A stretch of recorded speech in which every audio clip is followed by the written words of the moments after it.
अस्सलामुअलैकुम dear students, मेरा नाम सर विलायत है और स्टैंडर्ड कोचिंग एकेडमी में हम आपको खुशामदीद कहते हैं।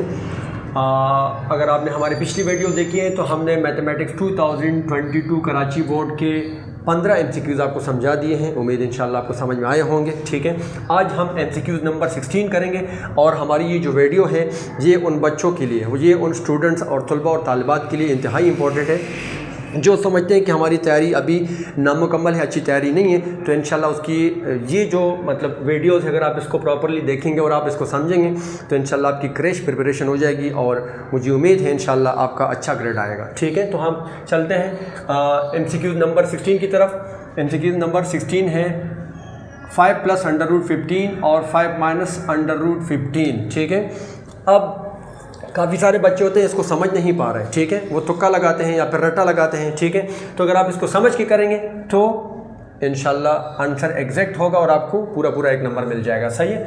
अच्छा, कुछ बच्चे ये सोचते हैं कि एक नंबर क्या है, तो मैं आपकी इन्फॉर्मेशन के लिए और आपको मैं ये समझाना चाह रहा हूँ कि एक नंबर 9, 10 के जो मतलब लेवल है इसके ऊपर इंतहाई इंपॉर्टेंट होता है। इसकी वजह से आपकी का जो परसेंटेज होती है काफ़ी जो है इम्प्रूव भी होती है अगर आपको एक नंबर मिल जाता है। और अगर आपको एक नंबर नहीं मिलता है, फॉर एग्जांपल अगर आप कहीं पर मिस्टेक करते हैं तो आपकी परसेंटेज गिर जाती है और आपकी जो एवरेज है वो ख़राब हो जाती है। सही है, तो आप इसको मामूली मत समझें कि एक नंबर कुछ भी नहीं है, इसको क्या करें। ठीक है, MCQ बहुत इंपॉर्टेंट होते हैं, इसकी बड़ी इंपॉर्टेंस होती है। इसको बिल्कुल सॉलिड बनाएं ताकि आपके MCQs में से अगर ये जिस तरह मतलब 2022 इसमें 30 जो है MCQs हैं। ठीक है, अभी जो पेपर बन रहे हैं कराची बोर्ड के उसमें 15 MCQs होते हैं। तो आपको 15 MCQs में चलो अगर आपसे 1-2 गलतियां हो जाएं तो ठीक है, नहीं तो अगर आपके MCQs 15 में से 7 और 8 नंबर आते हैं तो इट्स नथिंग। ठीक है, तो कोशिश कीजिएगा कि आप जो है MCQs को पक्का और सॉलिड बनाएं ताकि आपके यहीं से अच्छे नंबर आ जाए। तो जब आपके MCQ सेक्शन A में अच्छे नंबर आएंगे तो इंशाल्लाह सेक्शन B और C आपका खुद बहुत अच्छा होगा। और फिर वहाँ पर अगर आप स्ट्रगल कर रहे हैं, अगर आप वहाँ पर अगर आपके कम नंबर आए हैं तो ये MCQs की जो नंबर है आपके ऐड हो जाएंगे, तो एटलीस्ट आपके 50, 60, 65 तक नंबर तो आ ही जाएंगे। ठीक है, तो चलो इंशाल्लाह हम इसको करते हैं। हमारे पास एक फार्मूला है A + B और A - B = A² - B²। तकरीबन तमाम स्टूडेंट को पता होगा। अब देखें आप, ये आपका A है और ये आपका B है, सेम है बिल्कुल, प्लस और माइनस A और B प्लस और माइनस। तो इसका मतलब इसको हम A² B² की शक्ल में लिख सकते हैं। ये देखें आप, A² - B²।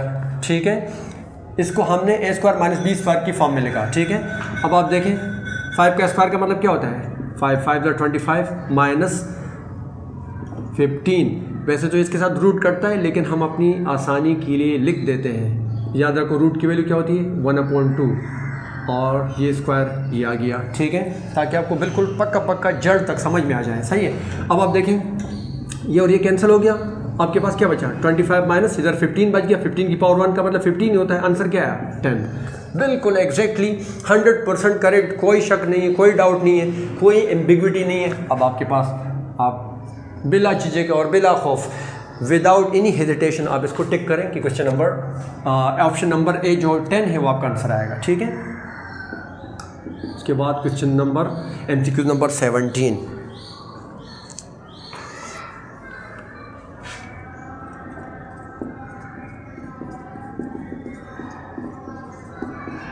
The solution set of modulus y minus y is equal to 0 is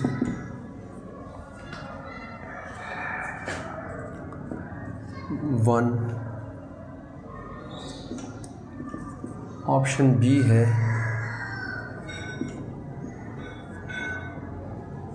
option C है नल सेट और ऑप्शन D है नल। ठीक है, लिखा हुआ है the solution set of modulus -y = 0। याद रखो इसको बोलते हैं मॉडुलस या एब्सोल्यूट वैल्यू भी कहते हैं, मॉडुलस। ठीक है, तो याद रखें जब भी हम मॉडुलस अप्लाई करते हैं तो राइट साइड पे जो वैल्यू होती है उसको हम प्लस माइनस में लिखते हैं। अब यहाँ पर तो ऑलरेडी 0 लिखा हुआ है। ठीक है, तो हम अगर ये मतलब अगर मॉडुलस ख़त्म भी कर दें, यहाँ पर अगर हम 0 के साथ प्लस या माइनस लिख भी दें तो कोई फ़र्क नहीं पड़ेगा। तो इसका जो आंसर होगा वो क्या होगा, याद रखो ऑप्शन बी होगा। ठीक है, इसका आंसर जो है 0 ही आएगा। और इसको सोल्यूशन सेट जब भी आती है तो याद रखो सोल्यूशन सेट को हम यूँ करके लिखते हैं कर्ली ब्रैकेट में, पैरेंथेसिस में नहीं लिखते होते हैं। सही है, याद रखें। उसके बाद जो है MCQ number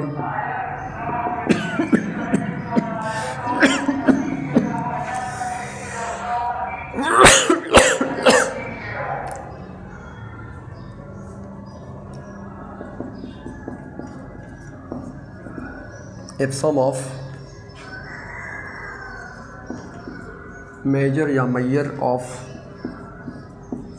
angle A and angle C of a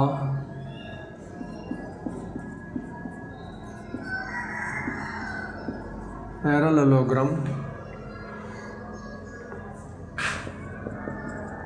ABCD is 130 degree,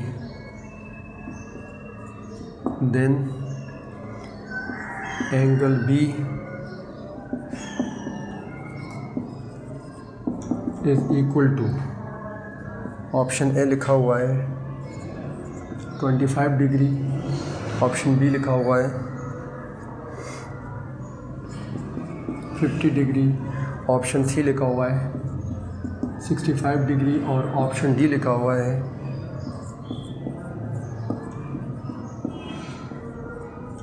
none of these. ठीक है, अब देखिए लिखा हुआ if sum of measure of angle A and angle C of a parallelogram ABCD is 130 डिग्री, then angle B is equal to. ठीक है, सबसे पहले हमें पैरेललोग्राम को समझना होगा। अब आप देखिए आमतौर पर पैरेललोग्राम यूँ इस शेप का होता है।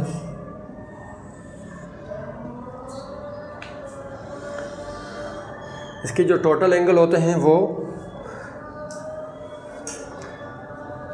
360 के बराबर होते हैं। ठीक है, अब आपको कह रहे हैं कि अगर दो एंगल है, मिसाल के तौर पर ABC और ये D है, तो कह रहे हैं अगर एंगल A और C यानी ये और ये इसका सम जो है, यानी अगर इन दोनों एंगल के सम को हम ऐड कर दें, ठीक है, किसी भी पैरेललोग्राम के, ठीक है, और वो हो कितना 130 हो, यानी इसका और इसका सम जो है वो कितना हो, ये कह रहे हैं F angle A plus angle C is equal to 130 degree. ठीक है, एंगल A और एंगल C अगर ये 130 डिग्री आए तो कह रहे हैं जो एंगल B की कीमत होगी वो क्या होगी। ठीक है, तो कह रहे हैं 25 degree, 50 degree, 65 degree, none of these. तो याद रखो इसमें नन ऑफ दीज होगा। ठीक है, ये नन ऑफ दीज होगा। सही है, क्यों? क्योंकि अगर हम angle A plus angle B plus angle C plus angle D is equal to 360 करें, ठीक है, 360 डिग्री, तो अगर आपके पास जो है तीन जो है, अगर इन यहाँ पर तो हमें सिर्फ दो मालूम है, ठीक है, तो अगर आप इनकी जगह पर वैल्यूज पुट कर दें और 130 को 360 में से माइनस कर दें, ठीक है, तो आपके पास जो है यानी एंगल C, B और D जो है बच जाएंगे। ठीक है, D भी बच जाएगा। सही है, और D तो हमें गिवन नहीं है, तो इसी वजह से हमें D मालूम नहीं है। जब तक अगर हमें D मालूम था तो फिर उसके बाद हम B का एंगल मालूम कर सकते थे। सही है, इसी वजह से नन ऑफ दीज हो जाएगा, ना तो 25 डिग्री होगा, ना 50 होगा, ना 65 होगा, बल्कि नन ऑफ दीज होगा। सही है,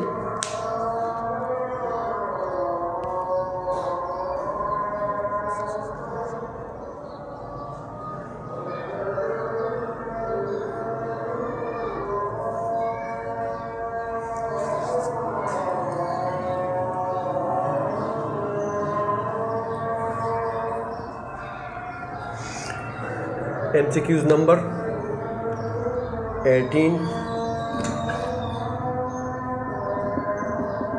MCQs नंबर 19 लिखा हुआ है 3, 5 + 7 is equal to 3 × 5 plus 3 × 7 =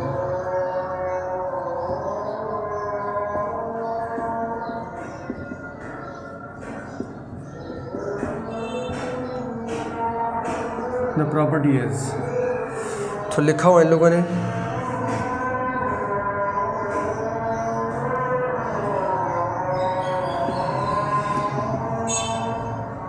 commutative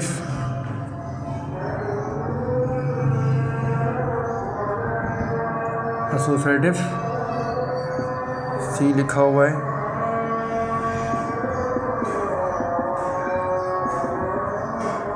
distributive और डी लिखा हुआ है क्लोजर। याद रखो फर्स्ट चैप्टर में जब हम प्रॉपर्टीज़ पढ़ते हैं तो ये कम्यूटेटिव भी नहीं है, ये एसोसिएटिव भी नहीं है, ठीक है, और ये डिस्ट्रीब्यूटिव प्रॉपर्टी है। और इसका पूरा नाम क्या होता है, मैंने जगह छोड़ दी है, ये distributive property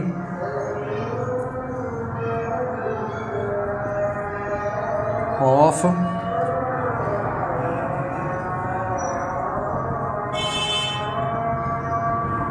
multiplication over addition है। सही है। Distributive property of multiplication over addition का मतलब क्या है, ये देखिए 3 जो है इसके साथ मल्टीप्लाई हुआ है तो प्रॉपर्टी ऑफ मल्टीप्लिकेशन हो गया, और ओवर एडिशन तो बीच में एडिशन है, मल्टीप्लिकेशन नहीं है या माइनस नहीं है। अगर माइनस होता तो फिर ओवर सब्ट्रैक्शन हो जाता, ठीक है। तो इसी वजह से मल्टीप्लिकेशन है, क्योंकि 3 दोनों के साथ, ये देखो 3 पहले 5 के साथ मल्टीप्लाई हुआ है, फिर बीच में प्लस आ गया, फिर 3 7 के साथ मल्टीप्लाई हुआ, तो 3 मल्टीप्लाई बाय 7 है, इसलिए इसको बोलते हैं distributive property of multiplication over addition, बीच में प्लस है, ठीक है।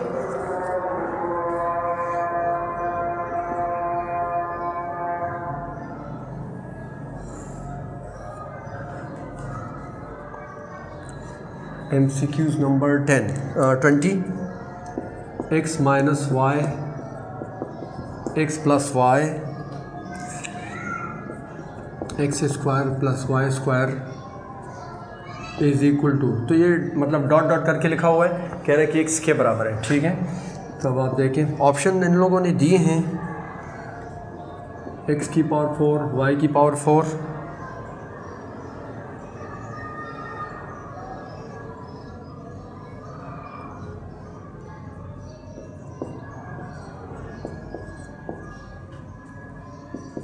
x की पावर 4 प्लस y की पावर 4, बी ऑप्शन है x की पावर 4 माइनस y की पावर 4, उसके बाद सी है X square plus Y square, इसको इन लोगों ने ब्रैकेट में लिखा है, ये भी ब्रैकेट में है, ये भी ब्रैकेट में है, और ऑप्शन डी है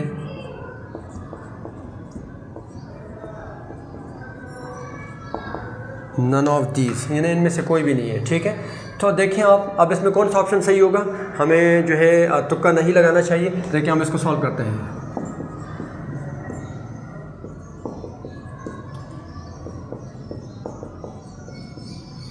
अब आप देखें a प्लस बी और a माइनस बी का फार्मूला है, ठीक है, तो हम इसको a square minus B square की फॉर्म में लिख सकते हैं। तो ये क्या हो जाएगा, a square minus B square, इसको लिख दिया और ये एज इट इज़ लिखा, ठीक है। इसको a प्लस बी, ये a माइनस बी और a प्लस बी फार्मूला है, यानी एक्स वाई की शक्ल में है, तो ये क्या हो जाएगा X square minus Y square, यानी a square minus B square की फॉर्म में लिख दिया। अब दोबारा से ये देखें a माइनस बी और a प्लस बी फिर से बन गया, ठीक है, लेकिन एक्स स्क्वायर की शक्ल में, ठीक है। तो आप इसको दोबारा से लिख दें, ये देखिए आप a square minus B square, तो आंसर क्या आ जाएगा x की पावर 4 माइनस वाई की पावर 4। तो आप देखो अब आप ढूंढे इसमें करेक्ट ऑप्शन कौन सा होगा, बी ऑप्शन, ठीक है। स्टूडेंट्स उम्मीद है आपको ये MCQs, आज की जो MCQs है MCQs नंबर 16 to 20, ये भी आपको समझ में आए होंगे, ठीक है। आज की वीडियो में इतना ही काफ़ी, और अगर आप लोगों ने हमारा चैनल अभी तक सब्सक्राइब नहीं किया है तो सब्सक्राइब कीजिएगा, और बेल का आइकन भी जो है वो प्रेस कीजिएगा ताकि हमारी नई वीडियोस आप तक पहुंच सकें। वीडियो ज़रूर देखिएगा। नेक्स्ट वीडियो में इंशाल्लाह हम जो है नेक्स्ट MCQs के साथ जो है आपकी खिदमत में हाज़िर होंगे। तब तक के लिए इजाज़त दीजिएगा। अस्सलामु अलैकुम।